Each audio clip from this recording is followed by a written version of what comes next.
Welcome back, folks. Today's hot topic, Agile versus Waterfall. Ready? Let's dive. Now let's see what is Waterfall methodology. Imagine a domino setup where each piece must fall in order. That's Waterfall. It's linear, step-by-step approach, perfect for projects with clear outcomes from start. So, as I mentioned, this methodology works best with people or with projects that they know exactly what they want to do, and they have a level of detail that if you just have an idea and you need to work on it, it wouldn't work. So here we're talking about a full document with all the requirements, and that normally you're not going to be changing. Even when you move forward, you know that your goal is already set and you're moving towards that. Now let's go over advantages and disadvantages of Waterfall. Advantages of Waterfall. First, we can say clear timelines and deadlines. Everything is planned out. We have requirements, clear requirements, and we can assess the effort for those strict requirements. Then we can do a roadmap or a Gantt chart. So that's basically a timeline.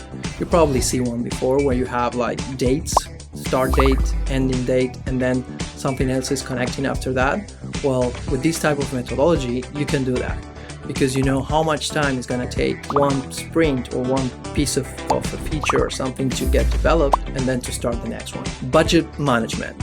Easier to estimate cost with a fixed plan. This is not something that you're like moving the target every time and you have to reassess to see what's going to happen. You have a specific target plan and you just need to measure how much time it's going to take you to get there. Structure approach.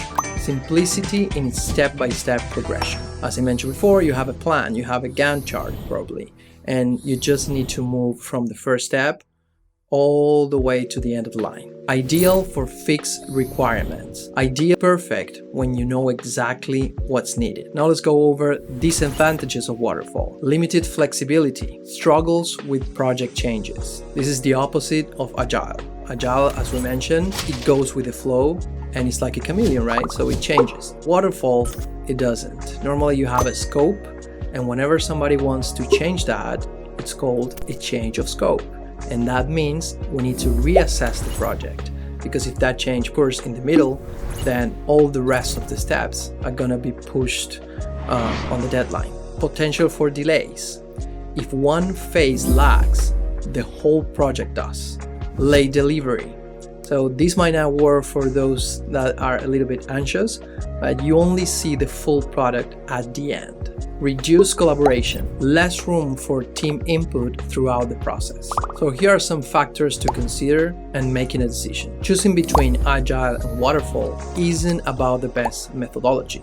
It's about what fits your project needs. Consider your team size, project complexity, and flexibility needs. Also, your budget. Because as we mentioned, when you have a clear idea of what you need to be done, it's probably best to have a closed scope, a waterfall methodology, because you can better manage your budget. Now, if you have a more flexible budget, probably best to go with Agile, because if you have any other features or new ideas in the middle of the process, then the flexibility of that methodology can work in your favor. So wrapping up, Agile and Waterfall each have their strengths and weaknesses. The key is to match your project with the methodology that best suits its needs. We hope this guide helps you navigate your next project decision with confidence. Got any light bulb moments or experiences to share? Drop us a comment below. If you find this video helpful, give us a like, share it with your peers, and don't forget to subscribe